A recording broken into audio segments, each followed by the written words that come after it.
السلام عليكم ورحمة الله وبركاته. بسم الله الحمد لله والصلاة والسلام على رسول الله وعلى آله وصحبه ومن والاه. رب اشرح لي صدري ويسر لي أمري واحلل عقدة من لساني. Welcome to the continuation of the Yaqeen Academic Conference here at the MASICNA Convention. Alhamdulillah. We have our upcoming session will be Sheikh Abdullah Aduro as well as Dr. Tasneem Yaqeen. We'll be discussing inshallah the background as well as the topics in a second. My name is Tariq Tamir. I am the podcast producer at Yaqeen Institute.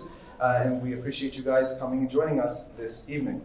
So the first session, inshallah, led by Sheikh Abdullah Aduro, is going to be called Distraction, an Evil or a Satanic Strategy. There was a debate over whether or not we should use the title of Satanic. But distraction, a satanic strategy, and it's going to be some, inshallah, verses from the Quran and some tafsir related to that.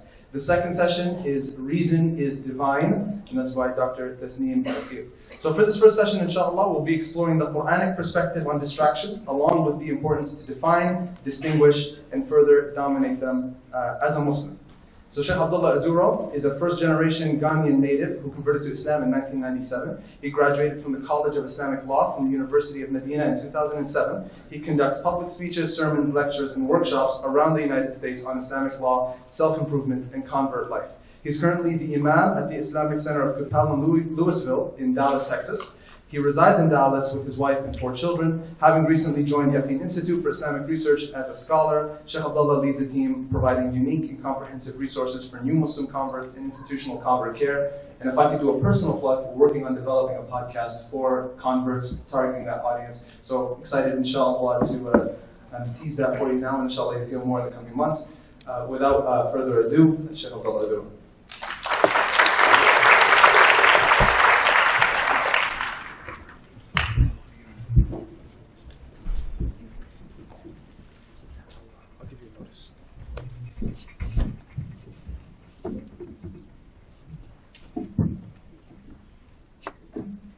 Assalamu alaikum wa rahmatullahi wa barakatuh. MashaAllah.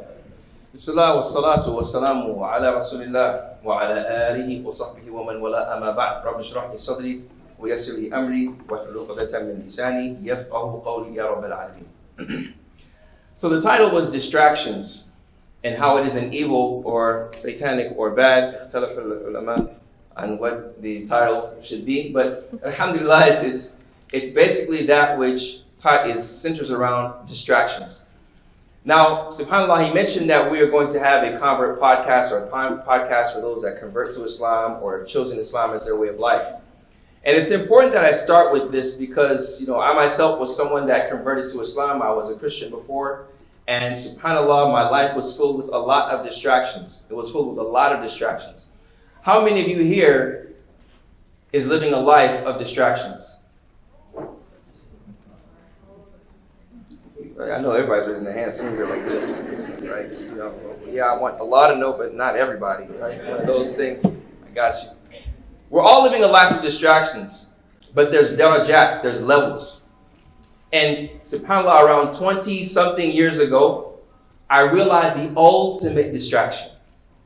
The ultimate distraction. And when I understood what the ultimate distraction was, I was able to distinguish it. That is what allowed me to further dominate it. So firstly, when we pick up our phones, many of you got on your phone. If you don't know, there's a MASICNA app. It's a phenomenal app, by the way. MashaAllah. Shout out to MASICNA. It's a great app. When you get on the app, or if you're looking for where to go, sometimes you may have your Instagram that was there, or your Facebook. And it's a lot of different colors, a lot of different harakat, a lot of things moving. This is all on purpose. To what? To what? To distract you. Yulhika in Arabic. In Arabic, there is a verb that is precisely meaning that of distraction. To take you away from something. To divert you away from something purposeful. You see, distraction is that which takes you away from purposeful actions. It takes you away from being a disciplined person. Because discipline can be defined as consistent acts of control to reach a common purposeful goal. When we're distracted, it takes us away from that. Allah subhanahu wa ta'ala says in the chapter of At-Takathur, He starts it off by giving you the reality of the world, of yourself. He says after أعوذ بالله من الشيطان الرجيم بسم الله الرحمن الرحيم ألهاكم التكاثر. He uses the past tense to show that this is something that has happened, but in actuality, it will continue in you as a human being. Alhaakum antum at-takathur. At-takathur is gaining things and gathering things in abundance. Whether it's likes, whether it's your reputation, whether it's money, whether it's friends, at the sake of your deen. In other words, you want to gather things at the sake of your morality even, or at the sake of your connection with Allah. I backbite many people on Facebook, online and offline. But that compromises my connection with Allah subhanahu wa ta'ala because I come so used to it. Because I want to be respected and honored by others. I want to gather many things in abundance at the sake of my deen. To the degree that I will do this for my whole life. حَتَّى زُرْتُمْ الْمَقَابِرِ. So Allah subhanahu wa ta'ala says, you have been diverted by gathering things in abundance to the level or to the time frame that you will visit the graves. Some scholars mention that the Meccans during that time, they would go to the graves and they would brag about who was in the graves from their tribe or from their people. Or it could mean that Allah subhanahu wa ta'ala is mentioning your reality, that you will continue to do this, to be validated by other than Allah, or validated along with Allah till you die. So when Allah subhanahu wa ta'ala tells us about the dunya, it is so important. It is so profound because He really touches on the aspect of what we know as materialism or consumerism, where people want to gather things in abundance. Things are tangible things, or that is which is intangible. So when Allah subhanahu wa ta'ala says in the Quran, and He goes even in depth, He says, إِعْلَمُوا أَنَّمَا الْحَيَاةُ الدُّنْيَا لَعِبٌ وَلَهْوٌ وَزِينَةٌ وَتَفَاخُرٌ. SubhanAllah. Allah subhanahu wa ta'ala says, no. He gives the imperative verb here by saying it's important for you to know this, ladies and gentlemen. You need to know this because it's very important information. أَنَّمَا الْحَيَاةُ الدُّنْيَا. That verily this life, لَعِبٌ وَلَهْوٌ وَزِينَةٌ وَتَفَاخُرٌ. That this world is a world of amusement. La'ib. You know, we've seen the La'ibuns, currently in the World Cup. The Ghanaian team. Y'all saw the Ghanaian team, right? Who was going for Ghana? Put your hands in the air. Come on. That's right. Now with Morocco, mashallah, may Allah subhanahu bless them. It's beautiful. But that in Arabic is what you call la'ib. Allah is not saying that this is a bad thing in essence, when one wants to play every now and then. But when it is just that is your whole life, it's consumed by that. Allah continues on to say, lahu. And lahu is that which diverts you, or that which is something that is not beneficial. Lahu al-kalam is something that is not beneficial speech. Sometimes we have to stop ourselves online when we're talking to people because 2 hours has passed. And we realize it wasn't even fruitful talk. Then Allah continues on to say tafakhur and bragging and gathering things in abundance. And Allah subhanahu wa ta'ala talks about this with a beautiful, beautiful comparison. But in any case, Allah subhanahu wa ta'ala is showing here that you will be distracted. And it's important for you to know what the distraction is. The ultimate distraction, as I mentioned to you before, was that of worshiping other than Allah subhanahu wa ta'ala. The first pillar of Islam is what? Ashhadu an la ilaha illallah wa ashhadu anna Muhammad Rasulullah. That there is no one worthy of worship except Allah, and that Muhammad is the last prophet. That in and of itself, shirk, associating partners with Allah, is a form of a distraction. Because many times we think, okay, there's no statue in my house. I'm not worshiping other than Allah. But when it comes to my ego, when it comes to money, when it comes to me leaving off what Allah has legislated for me and having my heart totally devoted and attached to that rather other than Allah subhanahu wa ta'ala, this is where it can be dangerous. And that is why distraction is important for us to understand. When Allah subhanahu wa ta'ala says in the Quran, كذلك, He says, when speaking about the people that disbelieve and those that voluntarily disbelieve in Allah subhanahu wa ta'ala, He says, ذَرْهُمْ يَأْكُلُونَ وَيَتَمَتَّعُونَ وَيُلْهِهِمُ الْأَمَلُ. He says, leave them off, يَأْكُلُونَ, eating, وَيَتَمَتَّعُونَ, and enjoying themselves. وَيُلْهِيهِمُ الْأَمَلُ, and they will be people that basically are diverted by procrastinating and having false hopes. Think about it in your life. How many times when we have some type of endeavor, do we allow it to distract us from remembering who is the one that has given us the faculties to embark upon that endeavor? You have a degree. You have a spouse. You don't say, هَذَا مِنْ فَضْلِ رَبِّي. This is what Allah has given me. You don't even say it in your heart because we're so indulged in the dunya, the rat race, getting caught up in things that keep us so busy, we forget about the essence. We forget about who brought us here. That's why it's so important to understand the reality of distractions, knowing how to distinguish it. Allah subhanahu wa ta'ala mentions that as well when he talks about the story of Adam, because it started with Adam alayhi salam. Alayhi salam. Not like it's Adam's fault, but alayhi salam. Because what happened with Adam, when you think about the story of Adam, it's subhanAllah, it shows you our reality. And how Al-Ghafur, Al-Afu, the one that is all-forgiving, the one that pardons us, knows that we are going to forget about the sins that we've committed. And the ones that we remember, the sins that we remember we've committed, are much less than those that we don't remember. Allah subhanahu wa ta'ala tells Adam and Eve, in Jannah, to eat plentifully in Jannah, ragadan, haythu shi'tuma. Eat as much as you want. Just one thing. لا تقربا هذه الشجرة. Don't come close to this one, هذه واحدة شجرة. Everything in Jannah. Don't come close to that one tree. But then Shaitan comes to them, Satan comes to them, and he distracts them from that. He distracts them by giving them something that they would possibly want. إِلَّا أَن تَكُونَ مَلَكَيْنِ أَوْ تَكُونَ مِنَ الْخَالِدِينَ. Satan comes to them and says, eat from this tree. And Allah subhanahu wa ta'ala doesn't prohibit you from this except that you would be from the two angels or to live forever. So look at his technique. قَاسَمَهُمَا إِنِّي لَكُمَا لَمِنَ النَّاصِحِينَ. And he swears that verily I'm just giving you advice. Just try it once, bro. It's okay. Don't worry about it. Shaitan is distracting them from the order of Allah subhanahu wa ta'ala.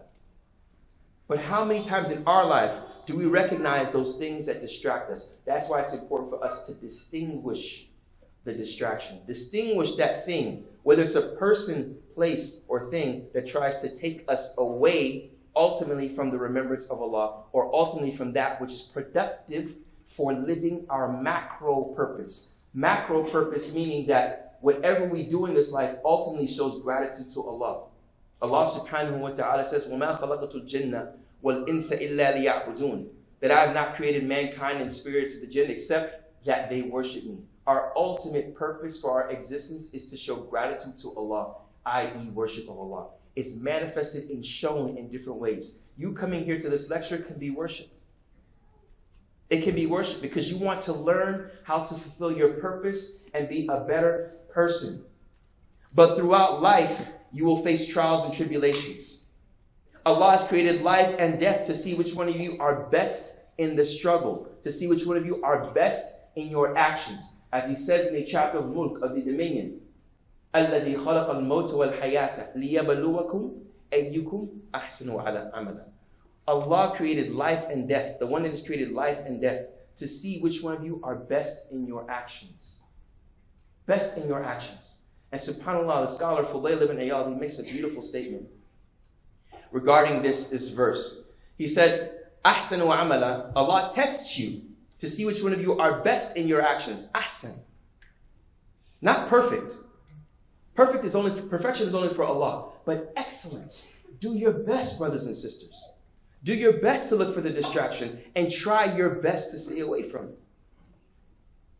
Fulayl ibn Iyad, the scholar of the past, he says that the ahsanu amala are akhlasu wa aswabu. That which has the most sincerity and that which is most precise, being that it follows the Prophet sallallahu alaihi wasallam. And the way that we can dominate the distraction, brothers and sisters, is to pay attention to our intention. To pay attention to our intention. To realize, subhanAllah, the last lecture we talked about was caring for our elderly, and sometimes we can have caregiver burnout. But one thing I wanted to remind them and remind all of you is a statement of Fulayl ibn Iyad that I mentioned numerous times because it always hits me. He asked one individual, Kama alayka. He asked him how old he was. قال الرجل 60 سنة. The man said, I'm 60 years old. فضيل من اليال, he responded, لستين سنة تسير إلى ربك يوشك أن تبلغ. He said, for 60 years you are on your way to your Lord and you will reach him soon. The man responded, Inna lillahi wa inna ilayhi raji'un. Verily we are for Allah and to Allah we will return. So in this life, brothers and sisters, when we look at the Quran is dhikr. It's a reminder for us to come back to the ultimate purpose of life, which is to show our gratitude. And to remember anything that takes away our attention, that can affect our intention, we need to realize that force that brings us back to keep our intention pure. Where is our attention to go? What do we predominantly consume, online or offline? Does it remind us about being a good person?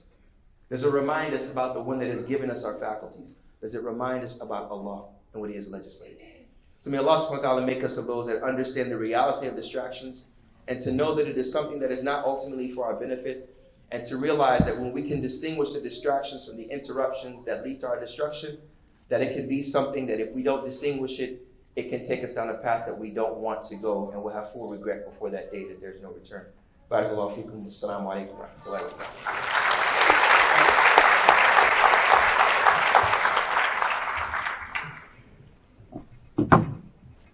Jazakallah khair, Shaykh Abdullah. So, without further ado, inshallah, we'll go on to the next session. So this one is Reason is Divine. We live in a world that encourages us to believe and do whatever makes us feel good.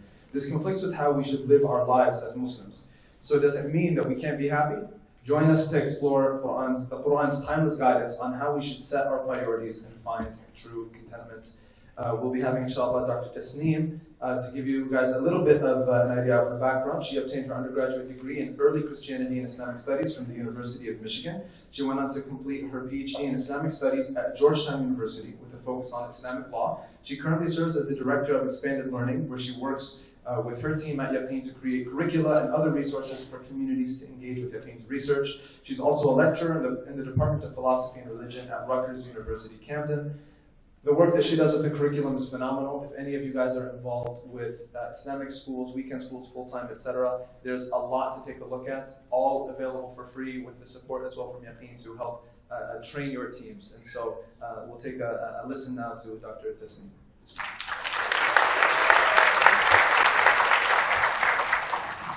السلام عليكم. رب اشرح لي صدري ويسر لي امري واحلل عقدة من لساني يفقهوا قولي. So I like to do this thing that before I give a talk, I scroll through the news. And if anyone knows me, I don't have any social media, so sometimes I have to get my cultural insight. And lo and behold, it's never too hard to find something that's directly relevant to what I'm trying to talk about. So I'm scrolling, and this past week, there has been a rise in swingers. Anyone know what a swinger is? I'm very happy no one raised their hand. If you did, you incriminated yourself. Because swingers, the idea of a swinger is you basically agree with your spouse that you're going to go on vacation and you have no rules. You do whatever you want with anyone you want. And this was in the Daily Mail, some UK journal, of how swingers are on the rise. And just a couple weeks ago, this one I got to read word for word because it's just too good. I've come across an article in The Telegraph. And this is how they catch your attention. They say, I'm the other woman in an open marriage. We met a year ago online when he explained his marriage had been open for 2 years and he was allowed to date other women. Such arrangements are actually based on strong foundations and respect. Gotta be clear about that. There's also guidelines, we've got guidelines, to ensure that boundaries between primaries, the main partner, aren't crossed. Goes on and on about how we talk for hours, and I don't know what or how much his wife knows about me. Now, whatever, we're not really surprised that this is happening, right? But the best part of this article was how they gave a name to this, what's happening here. It's called ENM, ethically non-monogamous marriages. It's important here that we point out the term because people are essentially sleeping with one another outside of marriage. But it's okay, guys. It's okay because it's ethically non-monogamous marriages. that we've now created a category, a label, that has made it okay. Anyone else's head exploding inside? It's incredible what we can think is good today. It's incredible how we can stretch the boundaries. What is good?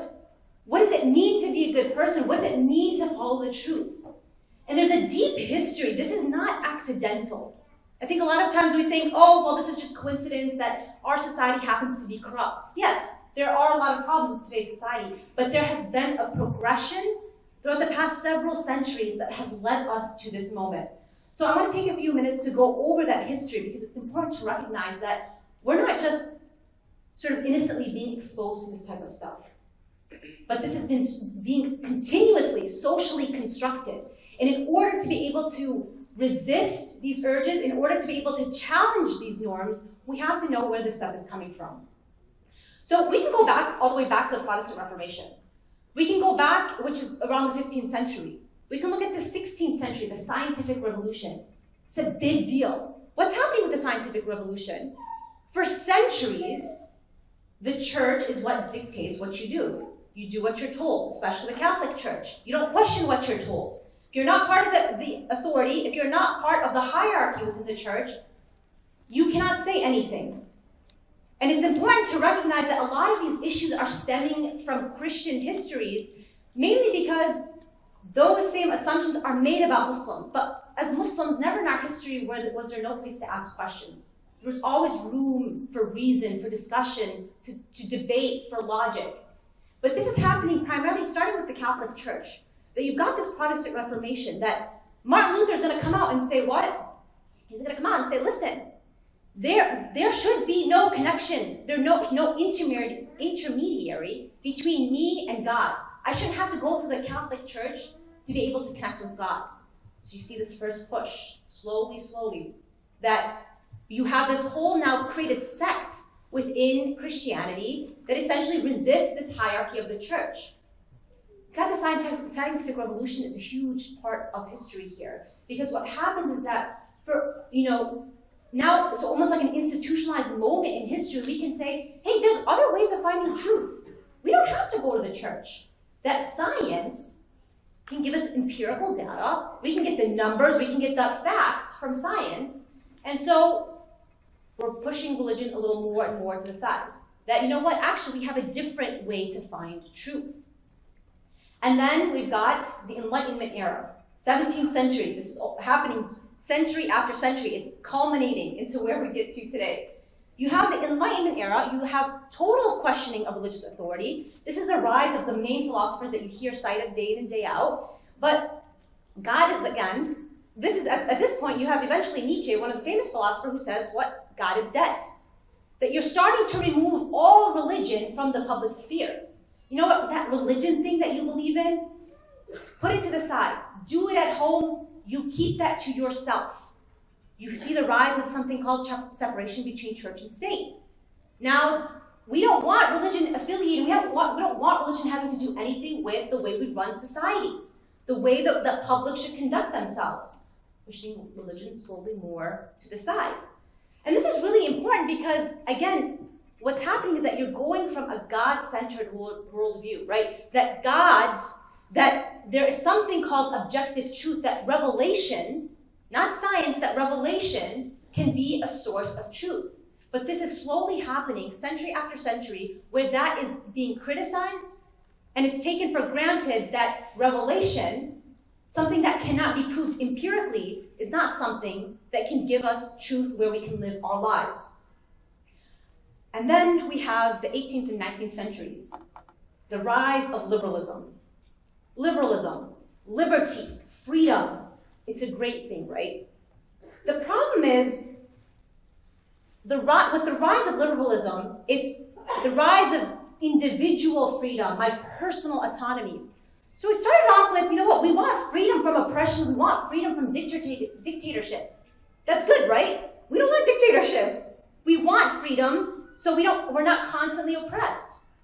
Fantastic. But then we wanted to push it a little further. There was almost like a fetish with freedom. That, you know what? freedom can look so much more than just freedom from oppression. I want to be free from religion. I don't want anything to make me feel guilty. I want to be free from tradition. Why would I have anything hold me back? I want to be free from toxic family members, community members. That anything that is going to make me feel unhappy, anything that is going to make me feel restricted, that is something that's holding me back. And real freedom means I have to say nothing. I don't have any commitments to anyone. I can do whatever I want. Cue the 20th and 21st centuries, the modern and now postmodern world. Can sum it up in one quote. Just be a good person. Doesn't matter what you believe. You can believe whatever you want. Just be a good person. And in fact, also found a really good quote. It's you get a lot scrolling through news, whatever the Apple News app is. So J.K. Rowling, you know how I don't know if anyone's familiar, but she's back and forth with the transgender community. She's really holding her stance. But I thought it was really interesting. What does she say about her? She supports essentially the LGBTQ community, but draws her red line with the transgender community. And she says, when she's holding, keeping her stance firm, she says this. She says, dress however you please. Call yourself whatever you like. Sleep with any consenting adult who'll have you. Live your best life in peace and security. Now what she does here is she perfectly sums up the principle that this world, a vast majority of this world, is trying to abide by today. As long as you get someone's consent and you're not harming anyone, do whatever makes you happy. And that is the world we're living in today. That you can do whatever makes you happy. You can cancel people who don't make you happy. You can push aside family members, your own parents, if they even dare question your 18-year-old authority. That is the culture that we're living in today. But this isn't something, again, that happened overnight. This was starting with that resistance to God, that resistance to any type of truth that comes from revelation. And this is not the first or last time in history that this is going to happen, that Allah subhanahu wa ta'ala talks about the situation that people who forget God, what's going to happen? That those who forget Allah subhanahu wa ta'ala, He will make them forget themselves.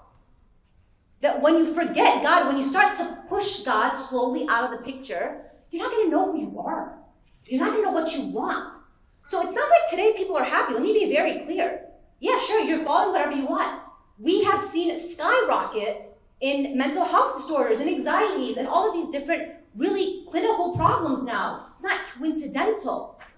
And that's not to say that if you're experiencing any of this, it's rooted in this particular phenomenon, but there is absolutely this unease, this unhappiness, this anxiety that is pervasive in our world today.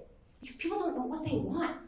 Even when you're constantly pursuing things that are making you happy, you're still feeling empty inside. Don't believe that, when you see others, especially, college was such a hard time because you felt like, as a Muslim, you were constantly holding back. I can't do these things. I can't go out with my friends to drink. I can't go out because all these guys and girls doing whatever they're doing. You always felt like you can't, as if you were the one missing out, as if they were happier. I met my high school friends. I saw college friends years later, and they looked at me with their eyes had said it all, that we wish we had your life, that you're so happy and successful and this and that, as if I was able to do anything besides live by my own standards that Allah subhanahu wa ta'ala has provided us with in the Quran. And so Allah subhanahu wa ta'ala talks about these people, talks about our history. That you forget God, you're not going to know who you are. You're not going to know what you want in life. And as a result, when you don't know who you are, you don't have that meaning and purpose in your life, you're going to constantly feel at loss, and you're going to constantly feel like nothing is making you happy. You're never feeling satisfied. And Allah subhanahu wa ta'ala, one of the most powerful ayat in the Quran, أَفَرَأَيْتَ مَنِ اتَّخَذَ إِلَهَهُ هَوَاهُ. Allah subhanahu wa ta'ala is mocking these people. Do you see how ridiculous these people are? مَنِ اتَّخَذَ إِلَهَهُ هَوَاهُ. They take their own desires as God. You think about it in the English translation, sometimes you think, they take their desires as God. This is referring to pagans and idols. And no, it's us today. That I'm so obsessed with pursuing whatever makes me happy, it's going to dictate everything I do in my life. That my hawa, my desire, is going to tell me what degree I want to pursue, what family members I want to stay in touch with, who I want to marry, who I don't want to marry, who I want to swing with. That this is exactly what taking your desires as God means. أَفَرَأَيْتَ مَنِ اتَّخَذَ إِلَهَهُ هَوَاهُ. And that the scholars of tafsir, they look at this ayah, and some of them say that أَفَرَأَيْتَ مَنِ اتَّخَذَ دِينَهُ بِهَوَاهُ فَلَا يَحْوِي شَيْئًا إِلَّا رَكِبَهُ. That these persons, do you not see these people who take their desires as their religion? That they say hawa here, that this, the ilahahu, is referring to religion, that these people are doing this, they made it their religion. That whatever you want to do, فَلَا يَحْوِي شَيْئًا, whatever they want, it's not, they don't desire anything except rakibahu, that they literally wrote it, they chased it, they got on it, they did it right away. Don't you see these people? لأنه لا يؤمن بالله, that they can do this because they don't believe in God. They don't recognize that Allah subhanahu wa ta'ala has provided us with objective truth. That we know right and wrong. A lot of times we fall back on this idea that there's so much ambiguity in Islam. There's so much flexibility that you can be whoever you want, and I'm sure I can find an opinion for you. But that is not the case, that we have a skeleton within the Sharia, that we have basic principles. We have set a guideline of ethics. Yeah, there's flexibility in if you want to raise your hands for salah or not. There's flexibility in the way you might dress. But know for a fact that we have clear principles, clear guidelines. And that is something that is here to provide us not with restrictions, but with meaning and purpose and boundaries. That this person that takes their own desires as God, they don't make anything that's anything. They don't take what Allah subhanahu wa ta'ala says is haram, or anything that He says halal is halal. They do whatever they want, whatever that their desires say. And what Ibn Kathir says in his tafsir, he describes this ayah and he says that إِنَّمَا يَأْتَمَرْ بِهَوَاهُ فَمَهْمَا رَآهُ حَسَنًا. Anything this person thinks is good, he makes it good. Anything he thinks it's bad, he makes it bad. So I can go ahead, as someone who's married, and start sleeping around, and because I want to make it good, I'm going to put a term on it, I'm going to label it, say it's ethical, it's just non-monogamous, and that is what makes it good. Allah subhanahu wa ta'ala is talking about this in the Quran. That this isn't something that should throw us off guard. We know that this is exactly what Allah subhanahu wa ta'ala is describing. In another ayah, أَفَمَنْ زُيِّنَ لَهُ سُوءَ عَمَلِهِ فَرَآهُ حَسَنًا. Look at these people. That they zuyina, they beautified. أَفَمَنْ زُيِّنَ لَهُ سُوءَ عَمَلِهِ. His bad actions, they know it's bad, but they've convinced themselves, you know what, it's okay. By the way, that Telegraph article, she goes on to describe how she's working on convincing her friends in the larger society how it's actually okay. أَفَمَنْ زُيِّنَ لَهُ سُوءَ عَمَلِهِ فَرَآهُ حَسَنًا. So they start to think it's good. That this is the reality that we're living in. And I'm not saying this because we're describing this other group of people, these non-Muslims that are doing these things. We're in the same category here. Muslims are doing the exact same thing now unknowingly. But we need to recognize what's happening. We need to be able to resist this idea that your truth is whatever you want to make it out to be. Our truth is what Allah subhanahu wa ta'ala has given us. That we have the Quran and Sunnah. And sometimes we feel like wavering, like, what is that truth? Where do I get it from? How do I find that contentment and peace? And I want to conclude with 2 points here. 2 practical steps. Number 1 is the same advice Allah subhanahu wa ta'ala told the Prophet sallallahu alayhi wa sallam. وَاصْبِرْ نَفْسَكَ مَعَ الَّذِينَ يَدْعُونَ رَبَّهُم. That Allah subhanahu wa ta'ala told the Prophet sallallahu alayhi wa sallam that when he was in tough times, when he was feeling pressure from all of the different sides, that Allah subhanahu wa ta'ala says, be patient with whom? Be patient with those who are calling upon Allah subhanahu wa ta'ala. Surround yourself with good people. Surround yourself with people who might not know everything, the ins and outs of their religion, but are committed to pursuing that truth. وَاصْبِرْ نَفْسَكَ مَعَ الَّذِينَ يَدْعُونَ رَبَّهُم بِالْغَدَاةِ وَالْعَشِيِّ. They're constantly trying to call to Allah subhanahu wa ta'ala. They're constantly trying to turn to Him. وَلَا تَعْدُ عَيْنَاكَ عَنْهُمْ تُرِيدُ زِينَةَ الْحَيَاةِ الدُّنْيَا. Honestly, this ayah feels like it's talking about this exact situation. وَلَا تَعْدُ عَيْنَاكَ عَنْهُمْ. He's telling the Prophet ﷺ, don't turn away from these people because you want the zina, that goodness of this world. That you want the things that make you happy. You really want to actually be with those friends who are out drinking or traveling and doing things that you know are wrong. That do not do that. Stay firm, stay patient with people who are committed to the truth. And don't let your eyes waver from that. وَلَا تُطِعْ مَنْ أَغْفَلْنَا قَلْبَهُ عَنْ ذِكْرِنَا. And there are going to be people who are going to try to push you away from Allah subhanahu wa ta'ala. They're going to try to push you away from the Quran, from the Sunnah. That do not follow these people. That Allah subhanahu wa ta'ala is drowning in they are drowning in their heedlessness. وَاتَّبَعَ هَوَاهُ. That they go pursue whatever they want to do. They pursue their desires. وَكَانَ أَمْرُهُ فُرُطًا. Now, this is all in a single ayah. It's almost describing exactly word for word what's happening. وَكَانَ أَمْرُهُ فُرُطًا. Their matters are furuta. And the Mufassirun here say, what does furuta mean? The person who goes and just follows whatever they want to do, their desires, it's like ضِيَاعًا, that they're lost, باطِلاً, it's falsehood, that they feel the sense of regret, they feel the sense of hopelessness, and they feel the sense of constriction, of loss, that nothing in this world is going to give them that sense of happiness. Nothing in this world, no matter what you do, you can live your life to 80, 90, pursuing whatever you want. It's just constantly numbing that feeling, that inner fitra that we have. It's not going to ever feel, that void is never going to be filled. And the second step, and the last step here, is spend time reflecting on al-haq. Allah subhanahu wa ta'ala is the truth. And He has created, خَلَقَ السَّمَاوَاتِ وَالْأَرْضِ بِالْحَقِّ. So many ayat in the Quran. Allah subhanahu wa ta'ala created this world in truth. سَنُرِيهِمْ آيَاتِنَا فِي الْآفَاقِ وَفِي أَنفُسِهِمْ حَتَّى يَتَبَيَّنَ لَهُمْ أَنَّهُ الْحَقُّ. Allah subhanahu wa ta'ala says what? I'm going to show you my signs in the horizons, in this world, in my nature, until حَتَّى يَتَبَيَّنَ لَهُمْ أَنَّهُ الْحَقُّ, until it's clear to them that this is the truth, that my way is the truth. Look for those signs. Reflect on nature. Reflect on things beyond this world. Take time for yourself to think. What does this world need? Because if you think too hard when you're pursuing your desires, you feel guilty and then you shut it off. I don't want to think about it because it's going to make myself feel even more guilty, even worse. So we shut it off and we numb ourselves. And spending time alone is the worst feeling you can have. That you kind of get this awkward sensation that you want to text a friend, you want to scroll through Facebook because we can't even be alone with ourselves.